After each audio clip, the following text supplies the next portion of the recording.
Friends, welcome to our channel. Latest information కోసం friends ఛానల్ని subscribe చేసుకోండి ఫ్రెండ్స్. అండ్ పక్కనే ఉన్న బెల్ ఐకాన్ని క్లిక్ చేసి ఆల్ ఆప్షన్ని సెలెక్ట్ చేసేయండి. ఇక రాజు అయితే అమ్మను తిరిగి ఇంటికి ఎలా తీసుకుని రావాలో నాకు బాగా తెలుసు డాడ్, దీని గురించి ఎక్కువగా మీరు ఆలోచించొద్దు అని చెప్పేసి ఉదయాన్నే లేచి ఏకంగా డైవర్స్ పేపర్సే పట్టుకొని తిన్నగా కనకం ఇంటికైతే వెళ్తాడు రాజ్.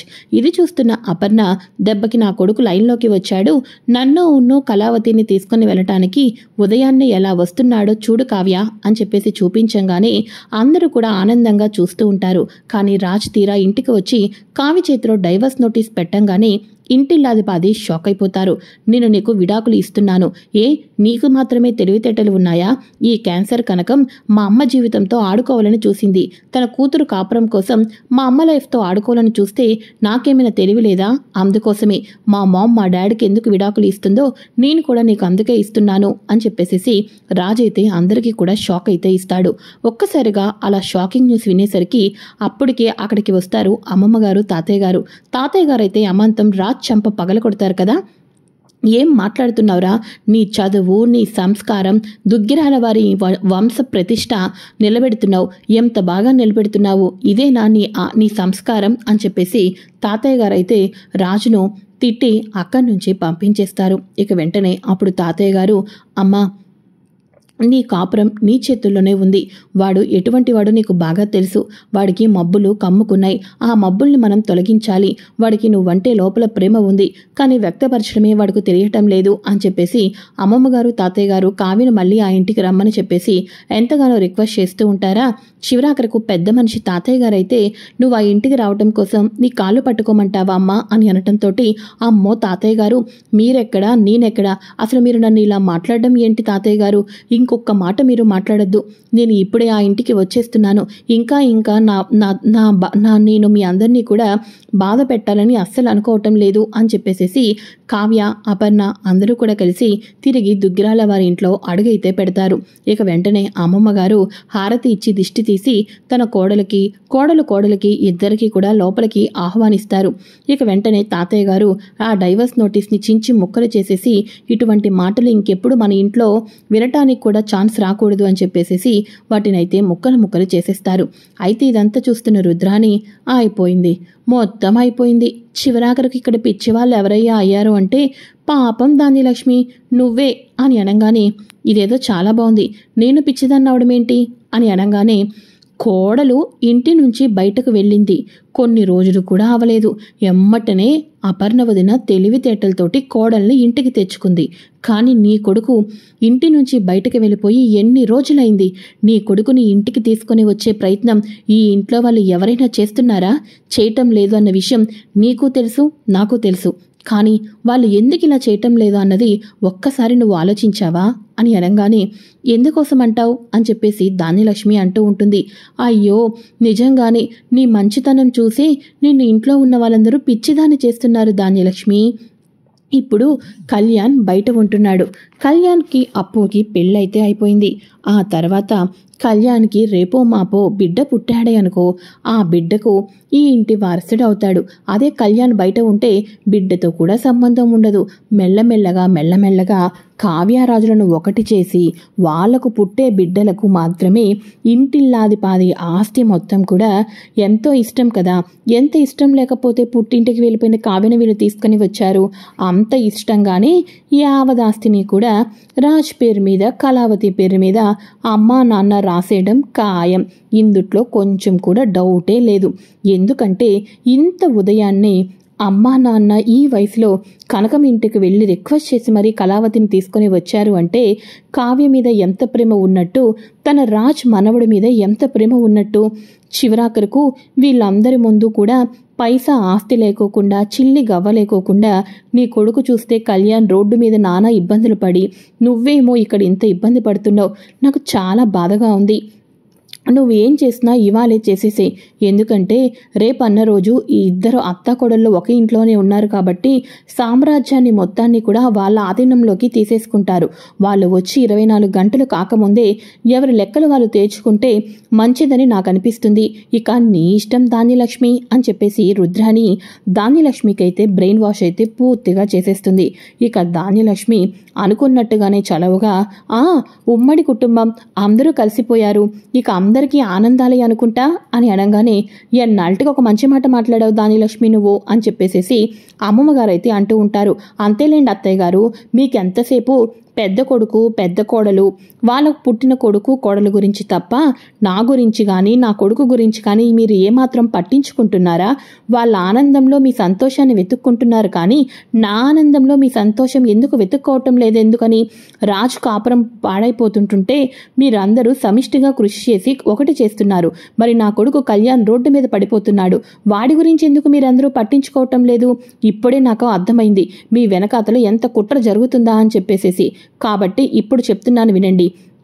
మీరందరూ కూడా కలిసి ఆస్తిని 2 భాగాలుగా విడదీయాల్సిందే. నా కొడుకుకు రావాల్సిన వాటాని నా పేరు మీద ఇప్పుడు రాయించి తీరాల్సిందే అని చెప్పేసి అనగానే అపర్ణ అంటూ ఉంటుంది, ధాన్యలక్ష్మి అసలు నువ్వేం మాట్లాడుతున్నావో నీకు అర్థమవుతుందా?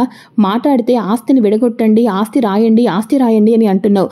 ఆస్తితో ఆనందం సంతోషం వస్తుంది అని చెప్పేసి నువ్వు నమ్ముతున్నావా అని అనగానే చాలే అక్క, ఇటువంటి మాయ మాటలతోనే ఇంతకాలం నేను చిన్న కోడలుగానే ఈ ఇంట్లో ఉండిపోయాను, పెద్ద కోడలుగా ఎటువంటి అస్త్రాన్ని తిప్పలేకపోయాను. నాకు మీ అందరిలాగా తెలివైన మాటలు మాట్లాడడం రావు. అందుకోసమే నేను నా కొడుకు అన్యాయం కాకుండా ఉండాలి అంటే రేపటి రోజు మీ కళ్ళ ముందు మేము కూడా మీతో పాటు సమానంగా బతకాలి అంటే మాకు ఆస్తి అనేది కావాల్సిందే. ఇక కళ్యాణ్ పేరు మీద ఆస్తిని రాసి తీరాల్సిందే. నా కొడుకుకి ఎట్టి పరిస్థితుల్లో అన్యాయం జరగకూడదు. నేను బతికి ఉండంగానే నా కొడుకుకి న్యాయం చేయాలి అని అనగానే రుద్రాణి అంటూ ఉంటుంది, ఎందుకు ధాన్యలక్ష్మి నువ్వు అంత ఇదిగా ఎంత టెన్షన్ పడుతున్నావు? ఇంత స్ట్రాంగ్ డెసిషన్ ఎందుకు తీసుకున్నావు? ఇప్పుడు వాళ్ళు ఆస్తి రాయరు, ఏం చేస్తావు నువ్వు అని చెప్పేసి రుద్రాని ధాన్యలక్ష్మిని రెచ్చగొడుతూ ఉంటుంది. ఇక అప్పుడు ధాన్యలక్ష్మి ఏం చేస్తానా, మీరు గనక నాకు ఆస్తి రాసి ఇవ్వకపోతే ఇప్పుడే ఈ ఇంట్లోనే నట్టింట్లో నా ప్రాణాలను తీసేసుకుంటాను అని చెప్పేసేసి ధాన్యలక్ష్మి ఫ్యాన్కి ఒక తాడు కట్టుకొని ఉరివేసుకొని చచ్చిపోతాను అని చెప్పేసేసి అందరినీ కూడా బెదిరిస్తూ ఉంటుంది కదా. ఒక్కసారిగా ఇదంతా చూస్తున్న తాతయ్య గారికి హార్ట్ అటాక్ అయితే వచ్చేస్తుంది. అందరూ కూడా ధాన్యలక్ష్మిని ఆగు అని అంటూ ఉండగా కింద పడిపోయిన కర్ర సౌండ్ అయితే వినిపిస్తుంది. వెనక్కి తిరిగి చూసేసరికి సీతారామయ్య గారు ఒక్కసారిగా బొక్కబోర్లా పడిపోయి ఉంటారు. ఇక వెంటనే బావా అని చెప్పేసేసి అమ్మమ్మ గారు తాతయ్య గారి దగ్గరికి వెళ్తారు.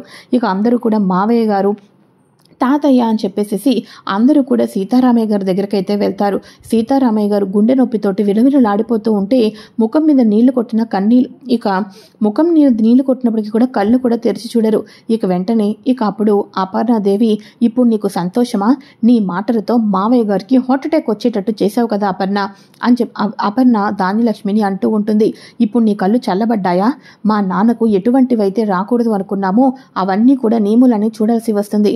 అరే రాజ్, ఇంకా చూస్తున్నావేంటి? పదరా హాస్పిటల్కి వెళ్దాం అని చెప్పేసి అందరూ కూడా తాతయ్య గారిని తీసుకొని హాస్పిటల్కి అయితే వెళ్తారు. హాస్పిటల్కి వెళ్ళిన తర్వాత తాతయ్య గారికి స్టంట్స్ వేయాలని చెప్పేసి పూర్తిగా ఆ ఆపరేషన్స్ అన్నీ కూడా చేస్తూ ఉంటారు. ఇక తాతయ్య గారు కళ్ళు తెరిచారు, మాట్లాడొచ్చు అని అనగానే ఫ్యామిలీ అంతా కూడా తాతయ్య గారి దగ్గరికి వెళ్ళంగానే నర్స్ అంటూ ఉంటుంది, ఆయన హెల్త్ అంతా చాలా బాగుంది, మీ అందరూ ప్రేమ మూలాన ఆయనకు ఏమీ కాకుండా ఉన్నారు. ఇక పేషెంట్ని ఈవినింగే డిశ్చార్జ్ చేస్తాం అని చెప్పేసి అక్కడ డాక్టర్స్ నర్సులు చెప్పడంతో అందరూ చాలా సంతోషపడుతూ ఉంటారు. సరే అయితే కాసేపు పేషెంట్కి విశ్రాంతిని ఇవ్వండి, మీరందరూ వెళ్ళి బయట వెయిట్ చేయండి అని అనగానే అందరూ కూడా కుటుంబం అంతా కూడా బయట వెయిట్ చేస్తారు. అయితే ఈ లోపల డాక్టర్ గారు బయటకు వచ్చి, చూడండి పేషెంట్ యొక్క కండిషన్స్ లెవెల్స్ ఎప్పుడు కూడా హైలోనే ఉండాలి కాబట్టి పేషెంట్ దగ్గర మేము అలా చెప్పాం, కానీ అతని కండిషన్ అనేది చాలా క్రిటికల్గా ఉంది. ఏదో మా శక్తి మీద ఆపరేషన్ చేసి ప్రాణాలతో మేము బతికించాం. ఈసారి కనుక ఆయనకి హార్ట్ అటాక్ వస్తే ఇక మీరు ఆయన మీద ఆశలు అనేవి వదులుకోవాల్సిందే అని చెప్పంగానే అందరూ కూడా షాక్ అయితే అయిపోతూ ఉంటారు. డాక్టర్ మేము ఆయనకి హార్ట్ అటాక్ రాకుండా చూసుకుంటాం. ఏం చేయాలి చెప్పండి, ఎంత కాస్ట్లీ ట్యాబ్లెట్స్ వాడాలి చెప్పండి అని అనగానే, మీరు కాస్ట్లీ ట్యాబ్లెట్స్ ఫారిన్ నుంచి ఇంజెక్షన్స్ తెప్పించినా ఏం లాభం లేదు మిస్టర్ రాజ్. ఆయనకు ఉన్నంతకాలం ఆనందంగా ఉంచాలి. సంతోషంగా ఆనందంగా ఉంటే ఆయన ఆరోగ్యం ఆయుష్ పెరుగుతుందని లెక్క. ఆయన కళ్ళ ముందు గొడవలు కుట్రలు చూస్తూ ఉంటే ఆయన ఆయుష్ తగ్గిపోతుందని అర్థం.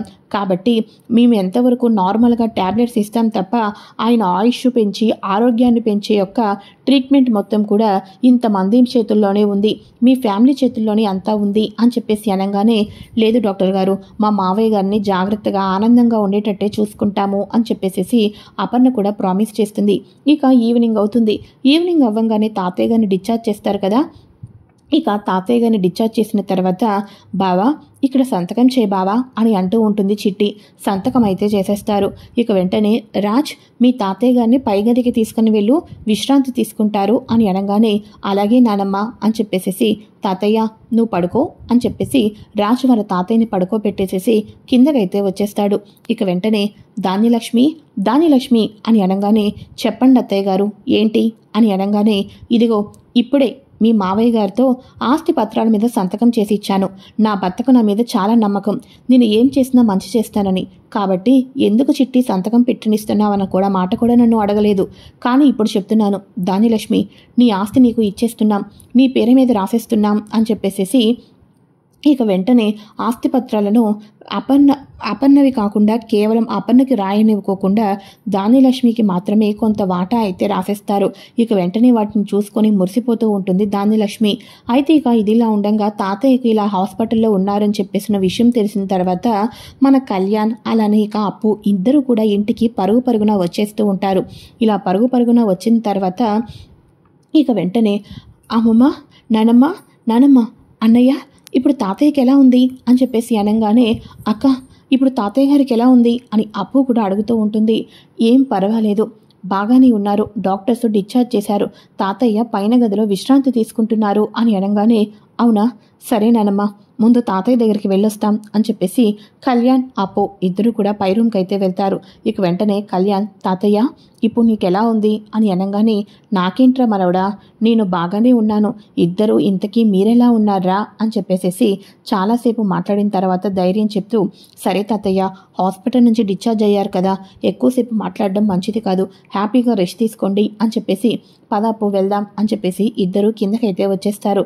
ఇక అప్పుడు దానిలక్ష్మి అంటూ ఉంటుంది, కరెక్ట్ టైంకే వచ్చాడు నా కొడుకు కూడా అని అనగానే, అవును తాతయ్య గారికి ఒంట్లో బాగోలేదు కదా, అందుకని చూసి వెళ్దామని వచ్చాం అని అనగానే అప్పుడు రుద్రాణి అంటూ ఉంటుంది, మీ అమ్మ చెప్పింది అది కాదురా కళ్యాణ్, ఇక నీ పేరు మీద కోట్ల ఆస్తి వచ్చింది దానికోసం అని చెప్పేసి అనగానే, వాట్, నా పేరు మీద కోట్లాస్తి రావడం ఏంటి అత్త, ఏం మాట్లాడుతున్నావు నువ్వు అని కళ్యాణ్ అడుగుతూ ఉంటాడు.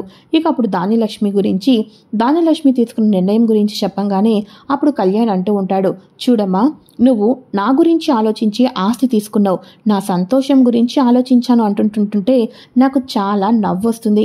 ఎందుకంటే కొడుకు సంతోషం గురించి కావాలి అనుకున్న తల్లి కొడుకుకి ఆస్తి రావాలి అని కోరుకోదు. తన కళ్ళ ఎదురుగా కొడుకు నచ్చిన అమ్మాయితోటి కలిసి కాపురం చేసుకుంటూ ఒకే ఇంట్లో ఆనందంగా ఉండాలని చూసేది నిజమైన ప్రేమ అవుతుంది. అలాంటప్పుడు నేను పెళ్లి చేసుకున్న అప్పుని నువ్వు ఒప్పుకొనివ్వకోకుండా ఇద్దరిని బయట ఉంచావు. ఇక మేమిద్దరం ఉన్నంతలో హ్యాపీగా బతుకుతున్నాం. నీ కొడుకు నీ కళ్ళ ముందు ఉండటం, కలిసిమెలిసి భార్యాభర్తలు ఉండటమే నిజమైన సంతోషం.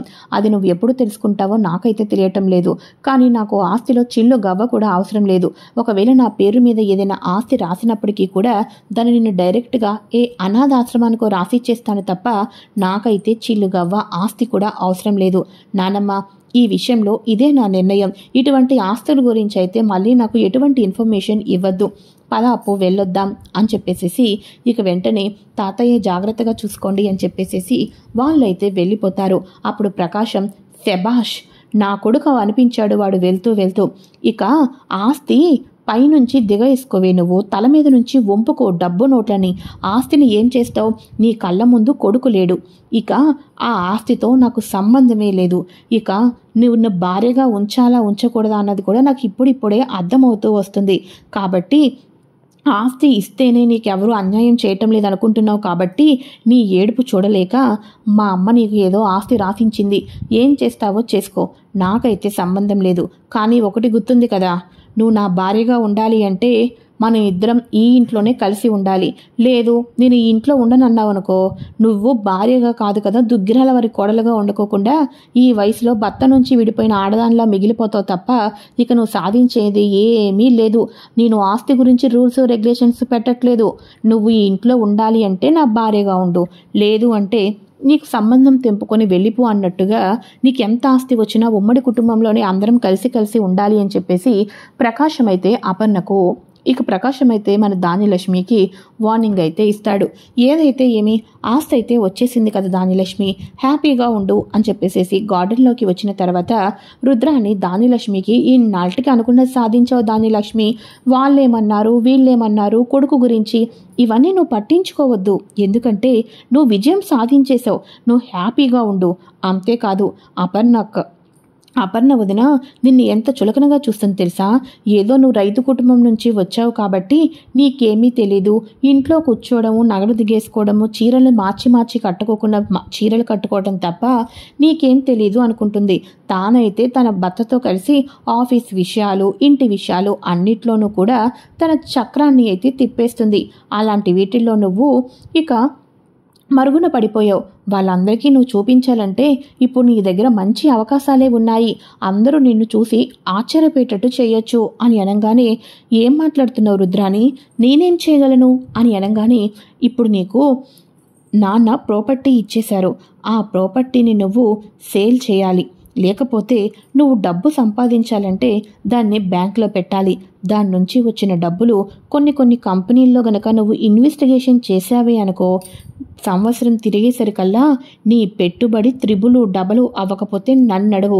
ఈ రకంగా నువ్వు పేడ పీసుకున్న కుటుంబం నుంచి వచ్చిందే కాదు డబ్బు సంపాదించడం కూడా నీకు తెలుసు అని నీ తోటి కోడల దగ్గర నువ్వు ఒక అడుగు ముందుకు వేయొచ్చు అని చెప్పేసి రుద్రాని అయితే రెచ్చగొడుతుంది.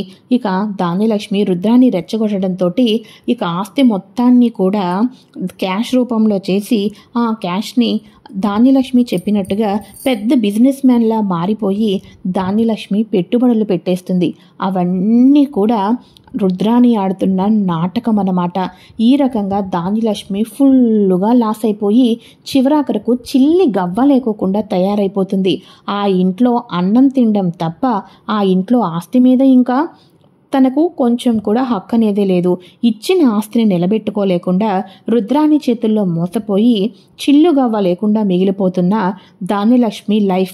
మరి నెక్స్ట్ ఎపిసోడ్లో ఏం జరగబోతుందో కూడా ముందుగా తెలుసుకోవాలి అనుకుంటే ఫ్రెండ్స్ ఛానల్ని సబ్స్క్రైబ్ చేసుకోండి ఫ్రెండ్స్, అండ్ పక్కనే ఉన్న బెల్ ఐకాన్ని క్లిక్ చేసి ఆల్ ఆప్షన్ని సెలెక్ట్ చేసేయండి.